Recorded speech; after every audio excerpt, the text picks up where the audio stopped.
À 3 jours du référendum, le chef de la diplomatie catalane a fait le déplacement à Bruxelles pour en appeler au soutien des institutions européennes. Pour ces dernières, officiellement pas question de s'immiscer dans une affaire de politique intérieure espagnole, mais d'après ce responsable catalan, les valeurs démocratiques de l'Union sont menacées. Ce qui est en jeu, ce n'est pas une question de logistique, une question de matériel ou une question de bureau de vote. Ce qui est en jeu, c'est la crédibilité démocratique. Parce que le problème n'est pas de savoir si le peuple va voter ou pas. Il est clair qu'il va voter. Le peuple demande à voter et il est déterminé à le faire. La question est donc comment, pourquoi et quelles seront les conséquences de ce que fait le gouvernement espagnol pour tenter d'empêcher cela de se produire.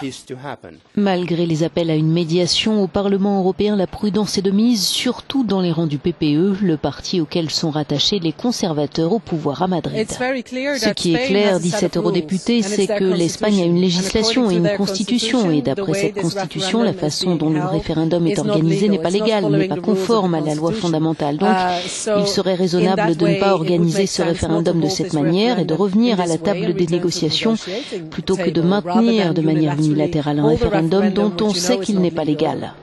Comme cette élue néerlandaise, beaucoup estiment ici que le droit espagnol doit prévaloir, d'autant que l'élan séparatiste catalan pourrait faire des émules en Europe. Le référendum catalan n'a pas le soutien de Bruxelles, conclut notre correspondante. Pour autant, ce dimanche, l'Europe devra faire face à un acte de désobéissance civile au sein même de l'un de ses États membres.